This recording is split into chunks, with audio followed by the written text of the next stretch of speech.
lose focus. With all the bombings, the shootings, with the economy like it is, our focus can become narrower. We can lose sight that God has everything under control. That God has a plan that is bigger than any single event that happens. And that plan is to give us a future with a hope. Now the disciples lost sight of this many a time. Their focus became narrow.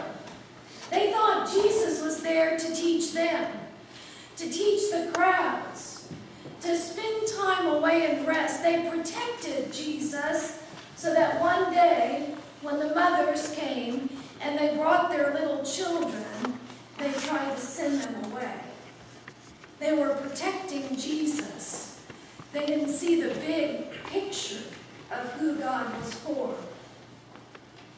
Now, Mark and I know a bit about losing focus and it becoming narrower and narrower because we were so overjoyed when we had children, but it didn't take long for our world to become so small it was about just one thing: sleep. That's all we wanted, just to get a little nap in once in a while. It became very, very precious, that sleep. We began to talk about the BC years, before children. We remembered what it was like to go out to eat without a diaper bag and a whole bunch of other stuff that you just had to carry with you. BC years. We were serving in a town. Some people would call it small. It was 900 people, but I grew up in a town of 200, counting the cats and dogs. So it was a pretty big town, big enough to have a ball diamond. And our children finally got to the age they were old enough to be in T-ball. And one of the neighbors had walked them down with their kids, and Mark and I, for the first time, would be just the two of us, walking down to the ballpark together to watch our kids play T-ball. We had barely gotten out the door and onto the sidewalk when the little neighbor girl, 4 years old, Ariel, came running across the street and said, "Can I go with you?"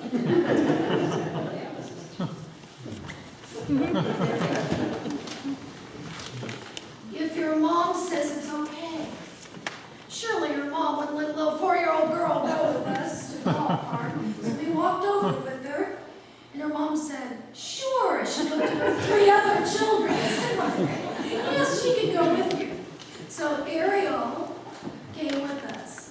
And I have to tell you, when she slipped her little hand into my hand, it sent me back in time to all those days sitting in those church pews when I was growing up, and every person, every adult who had taken my hand, every adult who had thumped the back of my head. Well, see, you're lucky. Your floors are flat. Ours were tilted.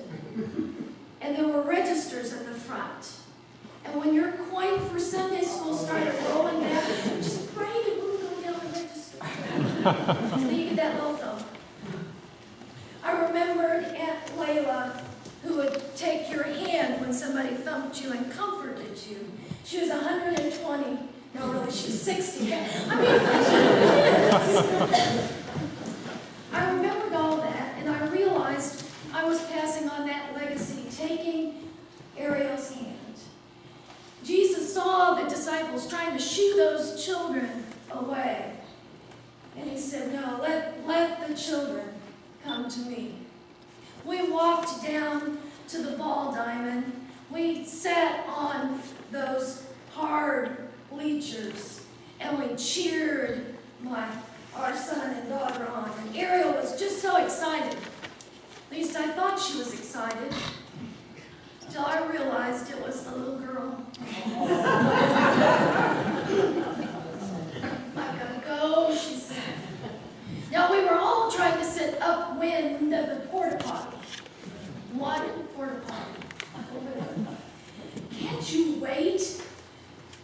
Why do we ever ask children if they can wait? No, she can't wait. They can't wait for anything. Oh. Well, can I walk? No, that wasn't going to work. So I said, well, here, let's go over here. And I started walking. There was only one problem. It was a blue porta potty. Ariel did not want to go to the boys' restroom.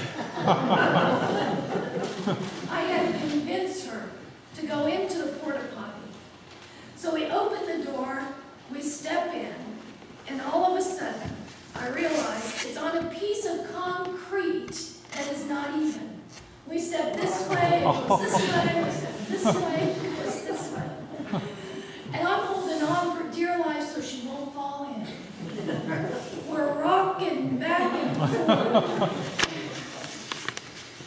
And we get all done, and we take one last swinging step out of that outhouse, that little porta potty, and she looks up at me with this gleam in her eyes, and she said, "It's a ride!"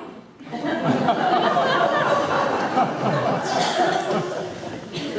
think that's why Jesus said that the kingdom of God belongs to children. Let the little children come to me, for to such belong the kingdom of heaven. It's because they have God's eyes. They see the bigger picture. It's not a porta potty, it's a ride. Last week, I'm sitting at my desk and I'm just my focus. It's a deadline. I have to get something done. I would have shut my office door, but the secretary doesn't get air conditioning unless my door's open. Thermostat and all that. And I hear someone come in, not a member of the church, just someone off the street. And he wants to see a pastor.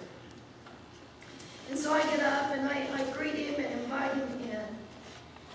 And he says to me, you know, I was a member of a church for many years, part of the Emmaus community and all that. And I'm looking at him, he's covered with tattoos. You can tell he's lived kind of a rough life. He said, but we moved here about a year ago and we've not made a connection with the church. This last week I had to go to the hospital with my wife for some mental issues. And I went back today for some tests they were going to run, and I just found out I have cancer. He was walking along and talking on the phone to his son. And he said to his son, I have to find a pastor to pray with me. And he looked up and there was the cross in front. And he came in. And then he pulled up his sleeve and there's this huge cross and flame on his arm.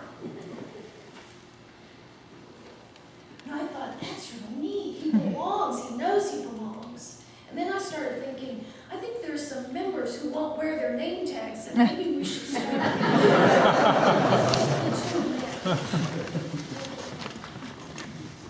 We prayed together. He hadn't had communion for a year. So I rushed out and I got communion. He can't drive because of seizures. So we got him the information about the church bus. And Sunday morning, after worship, I'm walking out. He's sitting in the back pew. He's going to have surgery, he said, this week. He just had it on Tuesday. Well, I greet him at the back, and then I run to the sacristy. I've been praying he'd come, and we had a prayer shawl for him. And he loved it. And he got on the bus. And on Tuesday, when I went to pray with him in the hospital, he told me about how much it meant to have a community of faith again. You see, he had been an undercover narcotic agent. All of this, all the tattoos were a part of what his job needed to be. But it meant that sometimes people looked at him differently. And sometimes people didn't welcome him. And he felt welcomed.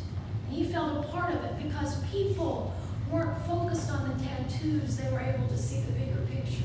That's when we're the church, right? When we see the bigger picture. And they welcomed him. And that's needed. And I have to tell you, sometimes in life, we face really tough things, and it stinks. Not as much as that porta potty. But we don't have to go it alone. God has us in his arms. And if we'll just open our eyes, no matter what comes our way, we'll be able to say, God knows the plan. And there is a